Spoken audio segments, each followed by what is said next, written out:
कर्नाटक में भाजपा सरकार पर संकट गहराया। राज्यपाल से मिले येदियुरप्पा समर्थक। राज्यपाल ने कहा कि अगर उन्हें लगा कि सरकार अल्पमत में है तो वे मुख्यमंत्री से बहुमत साबित करने को कहेंगे।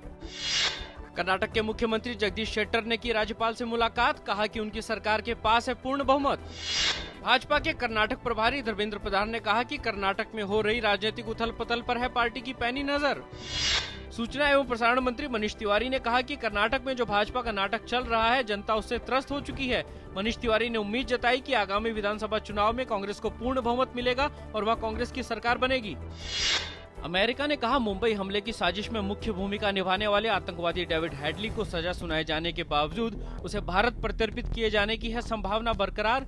कहा, यदि हेडली किसी भी शर्त का उल्लंघन करता है तो उसे प्रत्यर्पित किया जा सकता है। विदेश मंत्री सलमान खुर्शीद ने कहा कि डेविड हेडली पर अगर भारत में सुनवाई होती तो ज्यादा अच्छा होता। साथ ही उन्होंने सजा को कम बताते हुए निराशा भी व्यक्त की।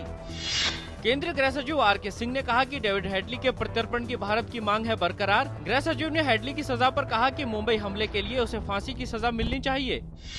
कांग्रेस प्रवक्ता राशिद अल्वी ने कहा कि डेविड हेडली कॉलमैन को जो सजा हुई है वो उसके गुनाह से कहीं कम है।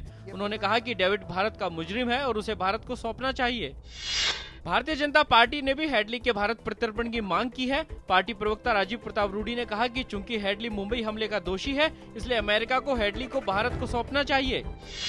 आज राष्ट्रीय मतदाता दिवस के अवसर पर मुख्य चुनाव आयुक्त वी.एस. संपत ने कहा कि सभी नागरिकों को बढ़ चढ़कर लेना चाहिए मतदान में हिस्सा। उन्होंने कहा कि मतदाता ही है लोकतंत्र की रीढ़।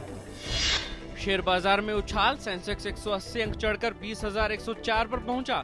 निफ्टी में भी 55 अंकों की बढ़त 6,075 पर हुआ बंद। संयुक्त राष्ट्र महासचिव बान की मून ने एक बार फिर सुरक्षा परिषद से की सीरिया में जारी हिंसा को खत्म करने की अपील। साथ ही सभी पक्षों से हथियारों का इस्तेमाल रोकने को कहा। ऑस्ट्रेलिया ओपन के महिला युगल का खिताब इटली की सारा ईरानी और रॉबर्टा विंची ने जीत लिया। सारा और विंची ने खिताबी मुकाबले में ऑस्ट्रेलिया के एशले बर्टी और कैसी डेलाकुआ को हराने में सफलता पाई।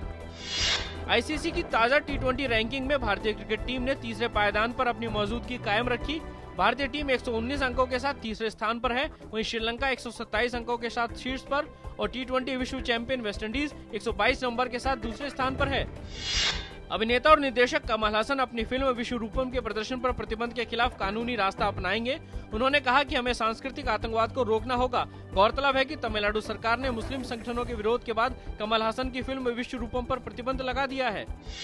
गणतंत्र दिवस पर आयोजित कार्यक्रमों के मद्देनजर राजधानी और दूसरे राज्यों में सुरक्षा के कड़े इंतजाम। ट्रैफिक पुलिस ने यातायात और मेट्रो सेवा के लिए दिल्ली में दिशा निर्देश किए जारी।